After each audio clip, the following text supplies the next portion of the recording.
ene mama chen mama kwa abanfa mombra KFM TV eso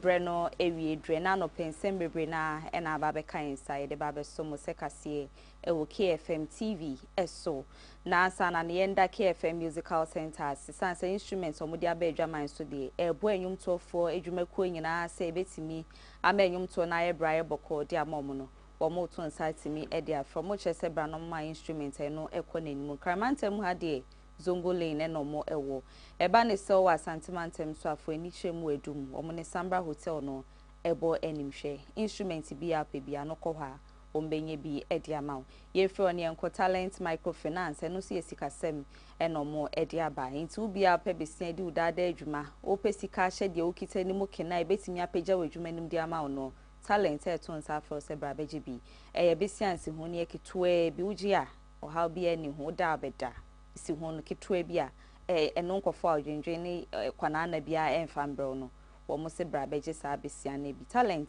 nkrabata ndi o matro apeti mantam bebre na mu wo manga na ha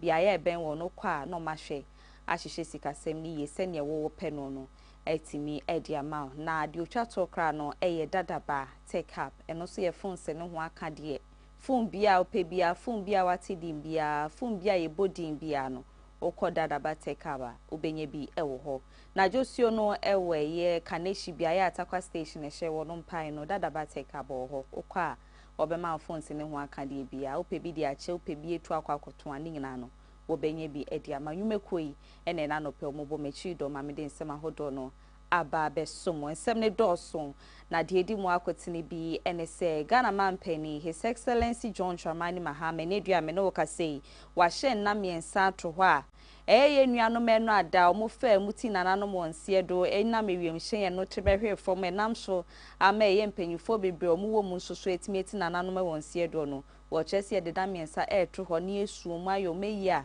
eno ye de kaka yomo niema hodo maba be ya aboa ama oman na konanim a womo eni hobi mu nchemu ho ha ena no pe obeti afi eye Ghana Armed Forces nso so de ababe tudwo mu chem se nkofo wotwe a womo fa mu 18 nananu wonse do ena mewiem hye no tebehwe ye no eye ade sesisia me no kase ni ye de mu na ba be pie mu we ye nkramantem mu he ya dwumedie ne hyehyɛ mapa ba be koso me no kase de akwakope omo krabe a ye de omo akwakoto kosise ebusua ne be ye hyehyɛ hu da ne da poti be yi omo esie omo no womo edisai mu na aba be pie mu ewon kramantem mu adehye nwotwe no enyina emu nchemu ho ha obetie ewo kase no emu ewo sansem krona mu no na ye Ghana Armed Forces nso de aba betudwa omo chemu se de nam so koba ya eye wiemhye nti behwe ye no womo de nhyehyɛ egu akwemu ama hwehwemu mapapa etimi akoso ewo saa ensem ne mu ye bebo eransem foforo mu ewo saa ensem ne mu a ye dan ye ni a ye obibi e friend is black box na black box no no ewiemhye bia na ewom na no pe obetimu nchemu kakra medomo asukọ sene ni dwumedi ahodo edi e wiemhye ni mu no mpanyifo ofa so na hwehwemu mapa mu hia e wa akwanhia ni mu no womo etimi enya eno so medomo asukọ ye pa edi ama nsema foforo bi no meka we ho ni nyina na ka me ho na me nje brani adaje na me fa nchemu ahodo no ensom edin a meje so no Afia Fosuah Oduahoma Sresrebidi from Afia ye dan ye ho abasisia ye ba pa me boy ransem ni mu edi ama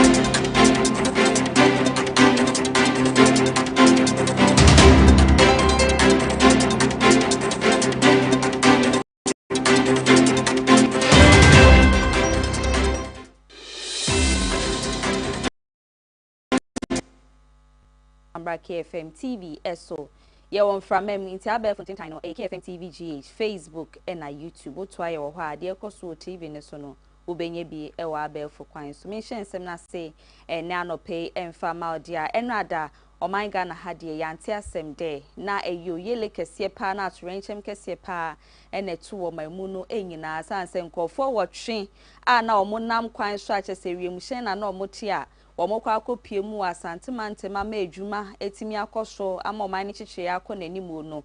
wo omanto ankwa ankodru bia ya na wo so mutimi kodru kra ba mu awuo de wo de napakan na timi aba be form ni nyina ne se hia na omutimu no wo mudru eye sika maya eno ewo akrofombo fo edru ho importem ho amensi ni mu awasante mantem na na hyen a ede sa ade hye wotwe kosa bia ye ho no ete behwe form a me no ka se de nkofo wotwe omunyina etina nanom ewonsie do eye ga na ban nkofo bi no obobo omudin a na so afo di record hye omunsa ebi kra sa ye mrahye bedwefo na omuso ka ho a ni nyina na chese dwumedie wanwaso na ekoso asante mantem a eye Dr. Frank Amwako hina asante mantem so afo ni mpanyifo etichiru ene ekukudam na na omehie ma na dwumedie no kroma hyase omukodru asante mantem chese biaya na omoye dwumedie no mendru okra ene wiemhye nti behwe ya aya rehosem ye pa eno enya asem keto ennam so amopenya ono to nkra edi free His Excellency John Dramani Mahama na kache onmunya for Felix Kwachi Ofosu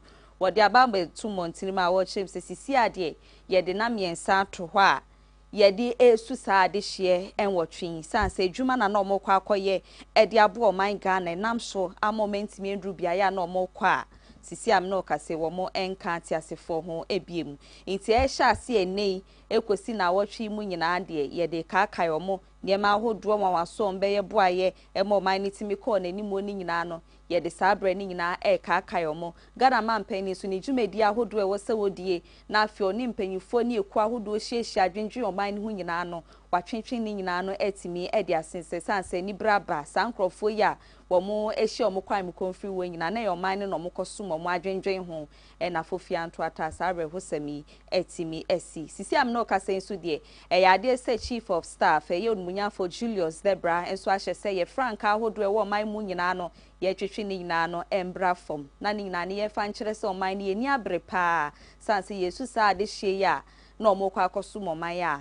eneduame no kase womo ehia sabre hosami a eno ehonsem eno no ntie de ehonsem no aba abedan wo yetoaso na yetoaso na egusu awosansem ni mu de na no pe de ensem ni nyina no efa ya rehosema eno ada esiye no ne neduame ne wo kase no yade se empanyifo ehwe animu se eyo onmunyamfo Muntala Muhammad wono no ka wono mo omofa muti nananom ewonsie do no bi oye mrahye bedwani ma ade hyomo Tamale Central Baton Peso so no anso na ye environment minister wo hwema yensa ase ni afin so ye mpotamu ahodo timi kọ nanim ne dini no wetimi eti nananom ewonsie do na ye nhyehyeye mu no ewo se mpanyifo hwe na omutimi ede ne trompam na ade hye behwe nani ase kakra su na ansa no metimi akọ no krabre sanse wo ye ye nwanom musamni gihye no ebie enti no se ne omudwumedie ne omohyehyeye mutie no obi efa muti nananom onsie do ade chinya na wo se omutimi kọpe no krabra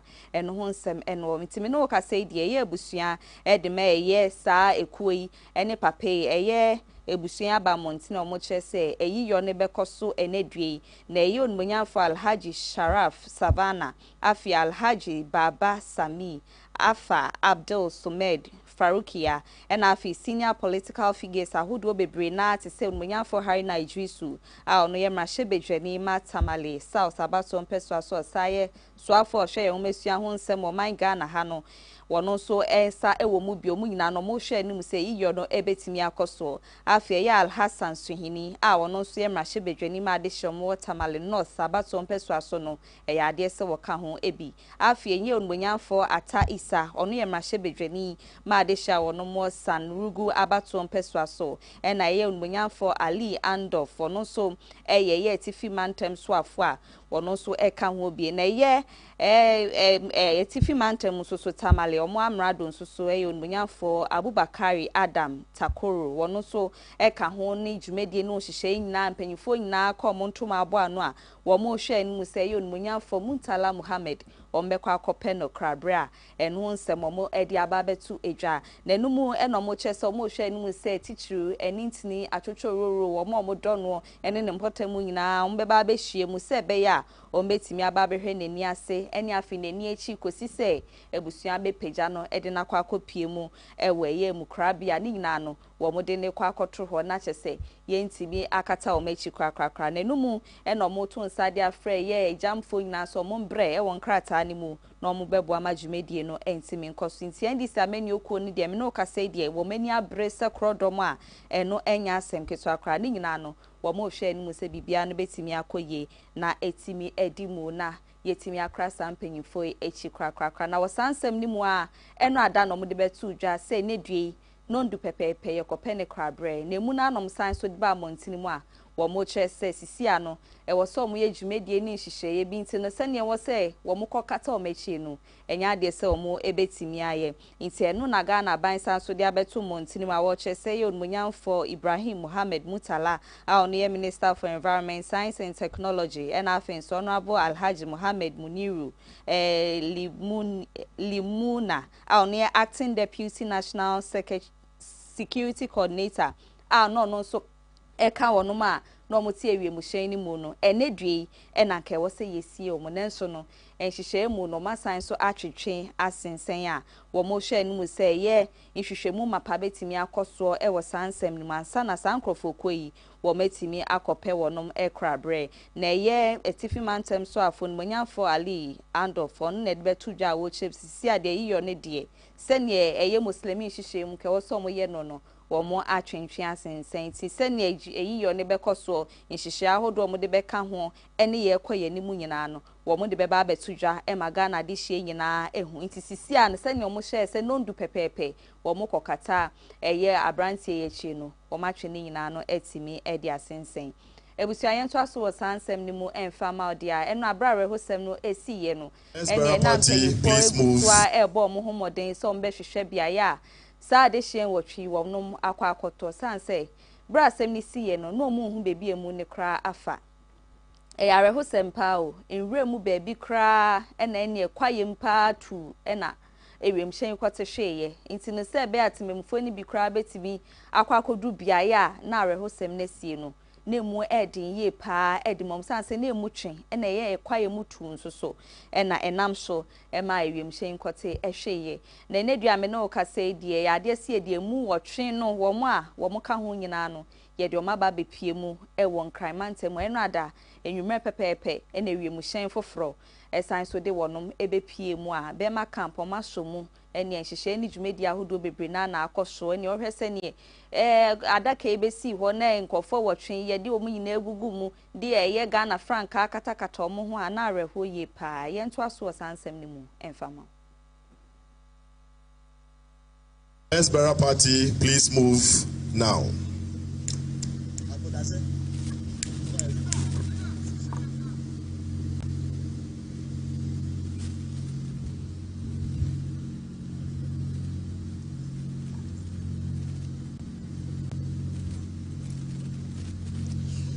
The first casket has just been seen at the tail of the first party is now marching and the Ghana flag, red, gold, green. Of course, these were gentlemen who were all on national assignment, who were not on some frolic of their own. They were on a national assignment to the Obuasi, where the government was launching an event, and that is where this was happening. And any moment from now, these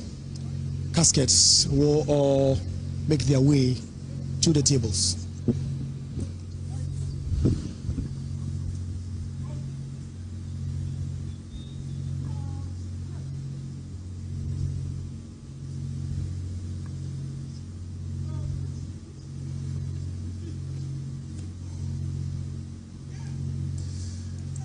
When the casket is moving towards the Qatar flag and it passes in front of you, I'll request that all military personnel will pay the appropriate compliments as they pass by to the Qatar flag. The firing party is now ready.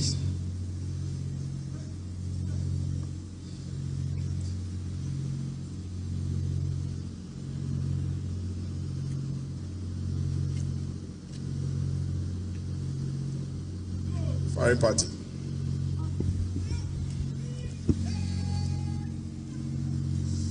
A request for us to pay the appropriate compliments as the casket moves into position.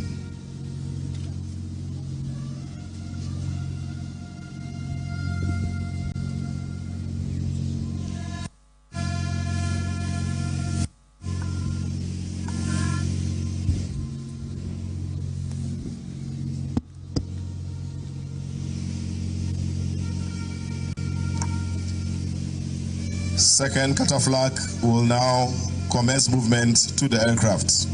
Second bearer party will now commence movement to the aircraft.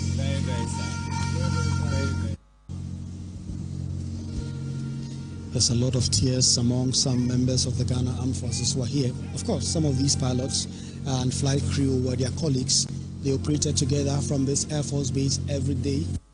operating and performing their responsibilities as members of the Ghana Armed Forces. And today, some of their colleagues went out there this morning and have not returned. A very tragic accident. And so just in front of me, I see two members of the Ghana Armed Forces in an embrace, really in tears about this very tragic accident that has claimed the life of 8 people, 5 government officials and 3 members of the Ghana Armed Forces and the crew that were carrying them to this national assignment and duty tour. Abusianti eno ho aseme no na adaka wotwe no yensan kaka ye ho ebiem san say ye eya aban na musifo enum na asrafo mienu na afen so de na wotwe ye hye na chesa asrafo miensa na afen so eya aban na musifo edum wotwe na ye enmunyamfo Edward Omaneboama wono ye Minister for Defense na afen so enmunyamfo Dr. Ibrahim Mutala Muhammad ono ye Mrashe Bedwani ma Adeshom Tamale Central no anso na ye Minister for Environment, Science and Technology. Afia ye enmunyamfo Alhaji Limuna wono so Acting Deputy National Security Coordinator and afin so Dr. Samuel Sapon wono National Vice Chairman Edima the National Democratic Congress NDC amenu kono na de odi ho no Ura Samuel Abuaje wono Squadron Leader and afin so Peter Bafimi Anala wono so Flight Officer and afia Ampedu wono Sergeant Ernest Edumensa nkofo watwi na eno ada o memu ni bepie mu ewo eye bema campa ni nyina na chesa strafo no wo gye ya na dwumedie ne hihye na ewo se etimi koso ewo sa kwan ne so na bra emu no mo di ni nyina esi ho wieye no na asofo ekukudam so ko dwumedie na se Chief Imam Sheikh Osman Nuhu Shaributun so bwa nan kopie ma ni nyina no na ye mpaibo na omobode amasa ade hye ya ene omon kanti asefo ho ebiemu nchemu ne nto aso no enyi. So we are now in the next phase of this ceremony where the clergy is taking over. From what I see, we're going to have the Muslim brief prayers, and then we'll have the Christian prayers also. Could you even watching this unfold? Okay, we can go back now live, yes. You pardon them. You made heaven your final abode. اللهم اغفر لجميع موتى المسلمين الذين شهدوا لك بالوحدانية ولنبيك بالرسالة وماتوا على ذلك. اللهم اغفر لهم وارحمهم واعفهم واعف عنهم واكرم نزلهم ووسع مدخلهم واغسلهم بالماء والثلج ونقهم من الذنوب والخطايا كما ينقى الثوب الابيض من الدنس. اللهم ان كانوا محسنين فزد في لسانهم وان كانوا مسيئين فتجاوز عن سيئاتهم. وصلى الله على سيدنا محمد وعلى اله وصحبه وسلم. بسم الله الرحمن الرحيم. ان لله ما اخذ وله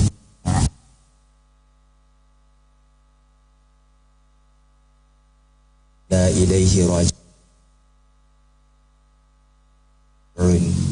إنا لله وإنا إليه. واغفر لعبادك المسلمين وعافهم واعف عنهم ووسع مدخلهم واغسلهم بالماء والثلج والبرد ونقهم من الذنوب والخطايا كما ينقى الثوب الأبيض من الدنس وأدخلهم الجنة مع الأبرار الصالحين.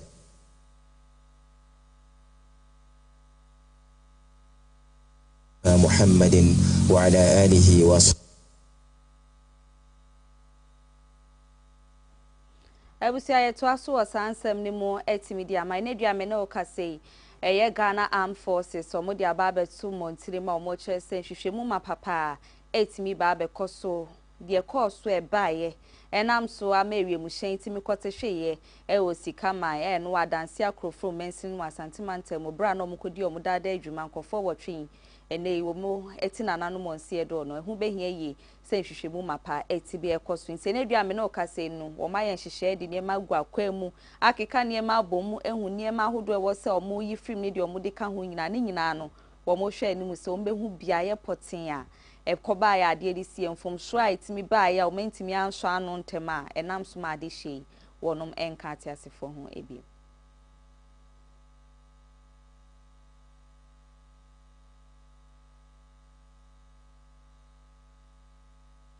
anto aso sansem ni mu a entimi fama odi aye komra hye bedwafie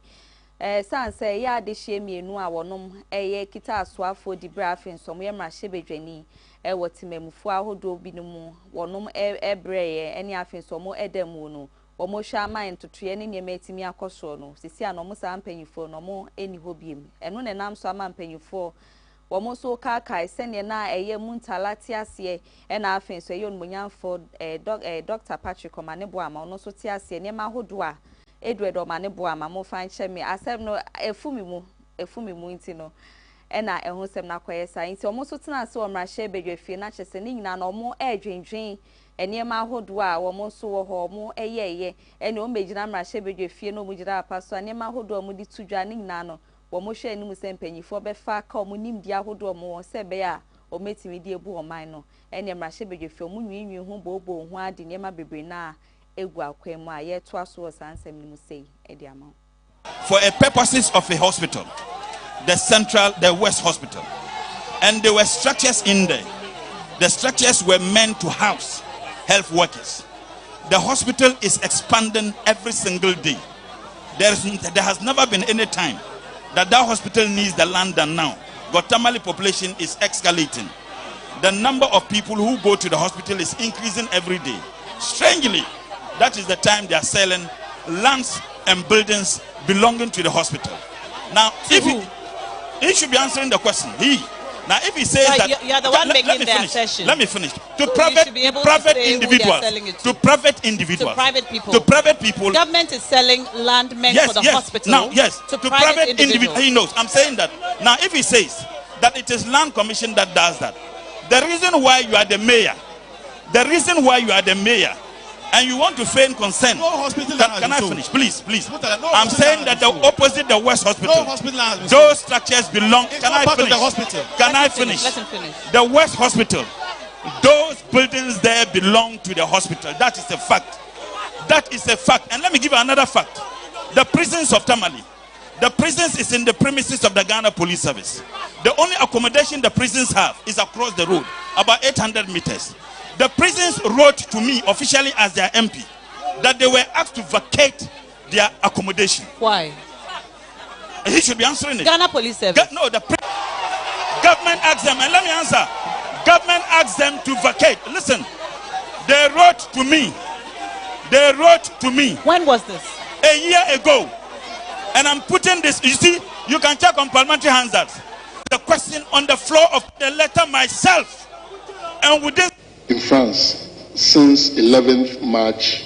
2025. After a series of postponements of when the jet was to return to Ghana due to risky, multifocal, massive defects identified and being worked on, the inspection is expected to be completed by 31st July 2025. There is corrosion in the air intake plug receptacle of the second engine of the aircraft, intermittent tripping of the starter generator of the second engine. There's a need to install a new turbo fan. Being more specific, the fuel tank is also corroded, the left-hand feeder tank corroded, right-hand feeder tank corroded, left-hand center wing tank heavily corroded, right-hand center wing tank heavily corroded. The turbo fan also heavily corroded. What I can say is, rather than situate it within the context of MPP administration, NDC administration, let us look at it as a corroded aircraft that requires massive works. Initially, when the aircraft left the shores of Ghana on the 11th, the indicative date was to return in 2 weeks. 4 months on, just this morning, I have received additional information that even the end of month cannot be sustained. And so we should be expecting it beyond the end of this month. What that means is that it will be Muntala Muhammad, Environmental Minister, and so Edward Omanebuama, Defense Minister, Nacheso Mukasani Afio Mujumedia Hodua, Wamo Ejina Paso, Nomo, Ekan de Tuja, Nina Nebuamo Mina Conenimu, and whom for Inikakra, any edition, Sansa, de Mashebe Fino Munyanano, Aboto. Na miguswa was ansem ne muswa for share umesua ho nsem o man Ghana ha nonyam for high Nigeria nso aba be kasa o chem said yakoso no aye ya pa ya magana de hye no bia ekra kra akofoma obi ehu de wonye no na Ghana mampani de ne dua no kasa die ohun de onfa ne ho kra emfa sanse dwumedie no na wo se wono kra wotimi ekobie den so na won hyehyeye mu no e wo se okodi ne dwuma bi wa Assemblies of God enam so ama na ntimi anko bia wono mu ana mo kwa akogire mu asi nanan ama ne dwumedi e wo se nkomo kodie no odi mo no ene nam so amomo akwa akohio mu ewu nti o kye se de esie ne de obi akra aboto nti we de o mabusu nyina ahyeden ena afen so Ghana mamu ne nyina omunya for high Nigeria so ne nsem no eni Mr. Jusu, condolences to you. How did you tragic departure of our colleagues in the service of our country? They were on their way to Obuasi to launch a cooperative mining initiative. The president is down emotionally. We pray that God will give him the fortitude and the Ghanaian people to accept this tragic loss. Excellency, the Vice President, Professor J. Nana, is now leading a government delegation to formally, but albeit with difficulty, go and convey the sad passing of our colleagues, Dr. Omanebuama, Dr. Murtala Muhammad, Al-Haji Limuna, Al-Haji Murtala Muhammad, and comrades Sapong. So the Vice President have considered a team, one led by Julius Debre, National Chairman to Koforidua, supported by the Army Commander, and the other team will visit the two other families, and a family will visit Takoradi tomorrow. Do accept our sympathies and condolences. Very difficult moments for all of us. Okay, thank you. Enkane mampeni na nadu danko Fosuah Oduahoma wono so aba bekasa ni nyina no na chese no adare ho seme course no no so na Lucy maba beto montirima o chotro aba fonten time fidie so o chese de course no wono so aha ni yie pa sanse enkofo wo twe beda sori aka ebusuan ye kwaba na tintontan ye hu mechira kwan biem kura ye behu omo se bia so besi anaso obenten ne da okura wo mu sanse emu ni nyina etimi ahyedworo ba ehun asem na akoya arehu ye pa no wo chese ono soso ne kra etimi aboto pa eno enya asem keto akra nti we di arehemu nsem ena afen so eye nsem ahodo a edwojo ekra no eno guso a ede masa abusuen ya wo mahira de kesi se o se nyankopon guso an krekro mu na won tutu o mana monsie na bre mu edin sei no wono ankasa mfa ne nsanka wono makoma sanse adwuma de na omo bobi pa ya enam so ama enedui womo soso etimi eti nananom ewon sie edu nti o chese nyankopon fo mu nyina ekra ntimi nsie ekosi se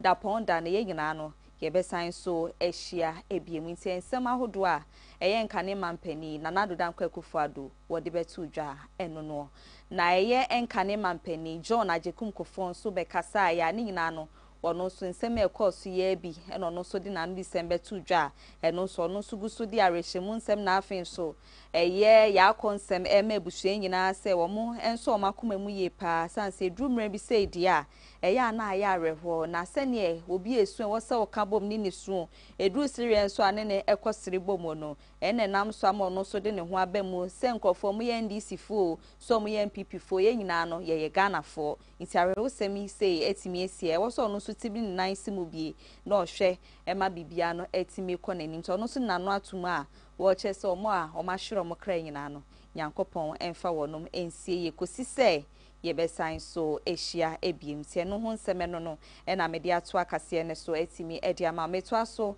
e wo sansɛm ni mu a edi ama ode nei ensɛm ni nyina ye no ada arehosɛm na esiye no na enedua me no kase ye nkɔ eye kwawu obome na kwawu obome ai no wepoye mantemu no eho ani kura eye onmunyamfo Edward Omanebo ama defense minister na wo free na enedue no won ka tiasefo ho ebiemo ni nyina no na kyese ye niema ahodo a eye ne temamufo ne afenso ne krofo no wo mode kaakai no dwendwen ne ho na afenso wo mu hu niema ankoyie wo na afa pape enka ho biem na kyese sentwefo so kopie mu wo ho na omo so de omadu December bre na na tu dwa niema ahodo omo kai fa ne ho niema ahodo a omo boni din a omo nim se papa we wo beye ye no temamufo ni bi nso ede nsem sei na etu dwa o man nyina hwea de kese ana afenso so no obi a oba bebi oti se madam fo na ewo ho no muntina eto de bi wo ho no mo beba kra no yetimi ko ho no mo ye hu no wan no wa ye ne bonko muntina ye ni da so se ye papa ba ye de ye bebi a obetimi aboa mabunu no so obi a oni mabunu na di djuma entini ye no ewia ye se wo fi mu no ko nyame no ni ya pa obome ahwere ade kese Opa no timi no mo nante di agro ne mo ye bibia. Oh, ya papa mo ne bo amade oba o me yate ne nka so waba emebunu no ye hu no. Emebunu no ye hu no.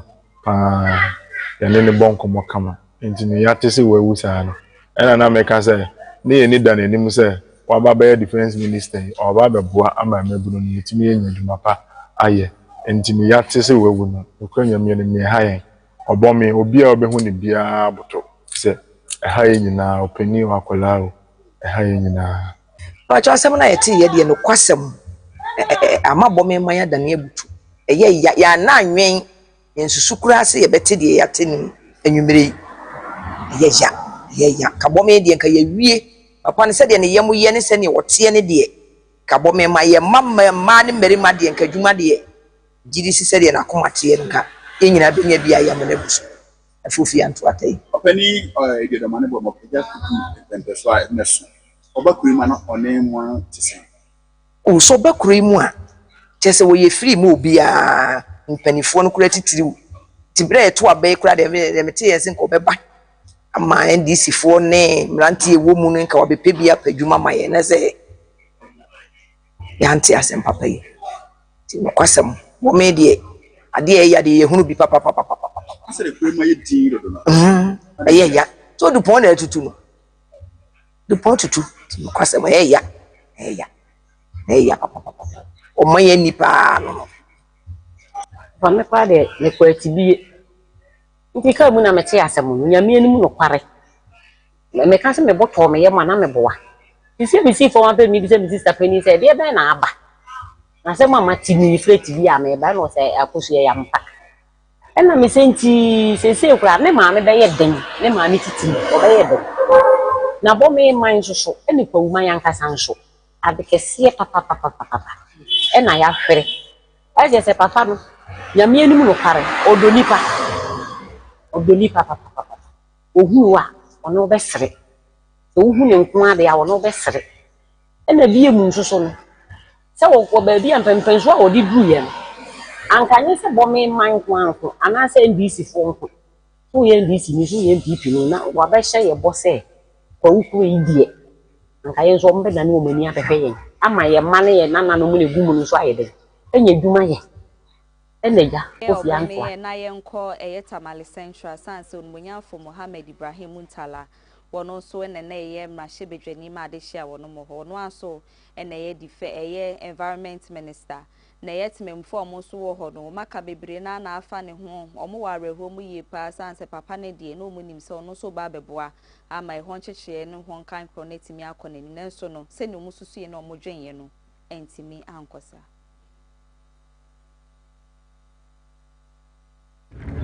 كما باركت على إبراهيم وعلى آل إبراهيم في العالمين إنك اللهم اغفر لجميع موتانا المسلمين اللهم ارحم لجميع الموتانا المؤمنين الذين شهدوا لك بالوحدانية ولنبيك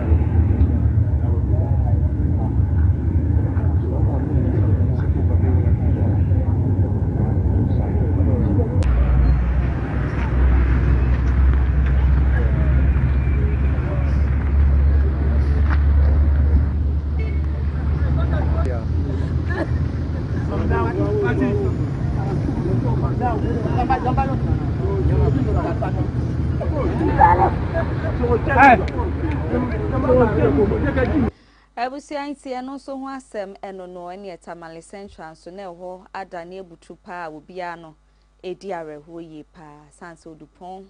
kese pa na etutu edi amomo yenjina so na ye bre na nya ye be nsem ahodre na no pe eboabo no besum se kase o KFM TV so no ye fa ni nyina no embewie ye fa asida ma KFM Musical Center Talent Microfinance and afi dadaba take up se wo mo etimi boy etridom no mo eso ya sene okay kan fo na no pe Afia Fosuah Oduahoma Sresrebidi from Afia yada ase ama omo eni hweniti